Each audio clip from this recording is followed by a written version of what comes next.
monde et bienvenue dans cette nouvelle vidéo, c'est Hypercube Speedcubing et aujourd'hui je suis très heureux de pouvoir unboxer et de vous faire une review du nouveau Tornado V3 Pioneer UV sur la chaîne AtoCube. Donc X-Man a sorti récemment un nouveau cube, le Tornado V3 UV Pioneer, car le Tornado V3 Pioneer a eu un énorme succès, donc ils se sont dit que ce serait bien de le faire, mais avec une texture UV qui est plus appréciée par les gens. En tout cas, on va tout de suite le déballer et on va voir quelles sont les différences avec le Pioneer classique. Allez, c'est parti, on passe tout de suite à l'unboxing. Voici comment se présente la boîte. Donc c'est la même boîte que les Tornado classiques, donc ils ne sont pas UV. On va tout de suite le déballer. La boîte est bien solide en carton. J'ai l'impression qu'elle est plus petite que le Tornado V3 classique.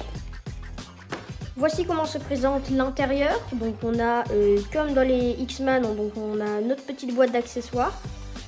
Et on a le cube. Donc voici le cube. Et voilà la boîte d'accessoires. Dans la boîte d'accessoires, on a une carte. Une notice pour apprendre à régler le cube.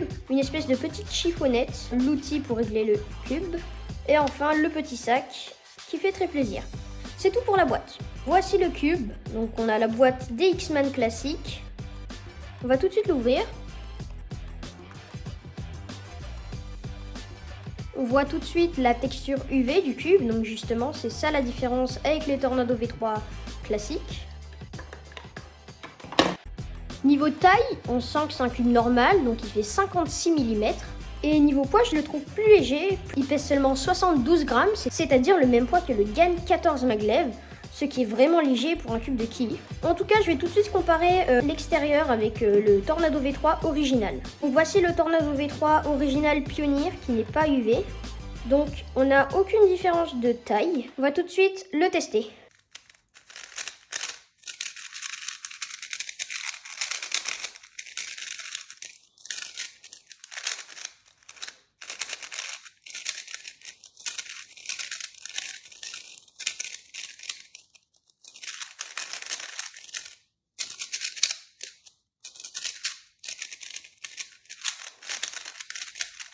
Alors je trouve qu'il est vraiment différent du Tornado V3, l'ouverture.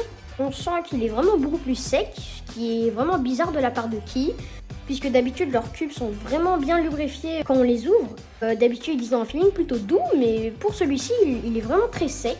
Et de toute façon on va pas utiliser ce cube sans le lubrifier, donc c'est pas grave. Donc niveau feeling, c'est le même feeling que le Tornado V3, même si il n'est pas pareil, puisqu'on l'a pas encore lubrifié. Il est plutôt rapide. Le corner cutting est aussi bien que le Tornado V3. Donc je crois que il est très similaire au Tornado V3 original. Donc vous pouvez retrouver ce cube à 43 € sur AtoCube. Donc c'est un peu plus cher que le Tornado V3 Pioneer original. C'est quelques euros de plus, je sais plus exactement le prix, mais il me semble que ça doit être dans les 38 ou 40 €. Donc vraiment, c'est vraiment quelques euros de plus pour une texture UV.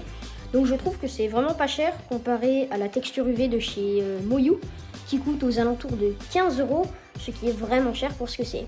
Alors que là, pour 3 €, ça vaut vraiment le coup d'avoir un cube UV qui ne glisse pas des mains, qui est vraiment plus classe qu'un Tornado V3 Pioneer original, qui a juste une texture glossy. Sinon, les aimants sont plutôt forts, comme un Tornado V3 classique. Les réglages restent les mêmes. Évidemment, le lien du cube est dans la description de la vidéo. Donc on va tout de suite régler le cube. Pour cela, on va utiliser l'outil qui se trouve dans la boîte d'accessoires. Et avec ça, on va modifier la force des aimants. Donc je vais mettre mon réglage préféré des aimants, c'est-à-dire le milieu, le niveau 3 je crois. C'est super, c'est le réglage de base. Évidemment, si vous voulez un autre réglage des aimants, vous pouvez le modifier. Il suffit de prendre l'outil, de l'insérer dans le petit trou et vous pouvez faire tourner les aimants pour que la force soit différente. Le plus montre la force maximum des aimants et le moins la minimum. On va tout de suite ouvrir le cube pour voir les réglages.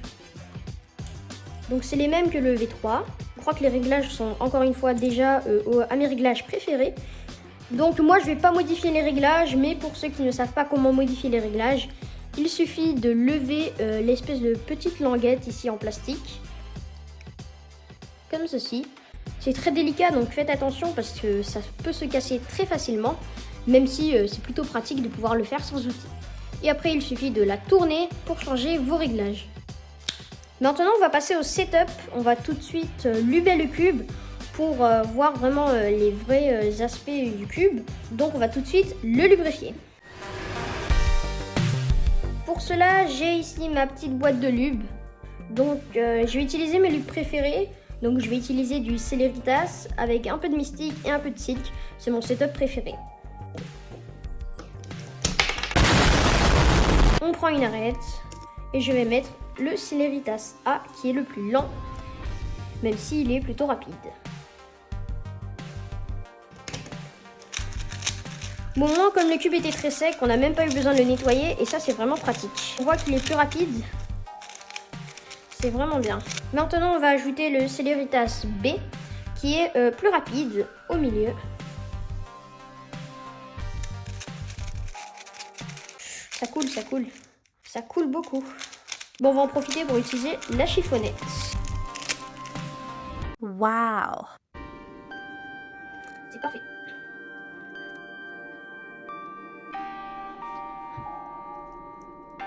Donc là, déjà, le cube, il est complètement différent que quand on l'a ouvert.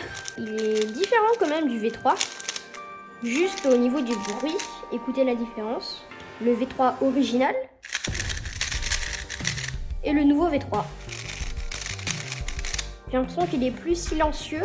Pourtant, c'est pas une question de setup, puisque mon Tornado V3 original est setupé exactement de la même manière. Il manque juste une goutte de Mystique et une de Silk.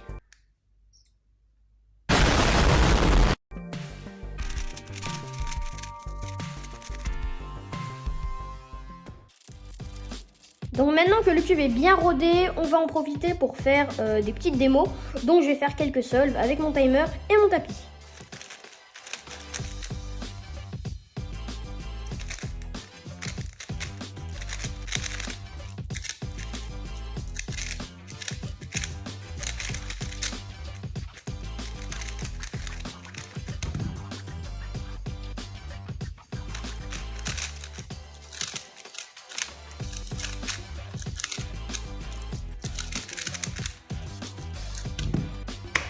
Pas mal.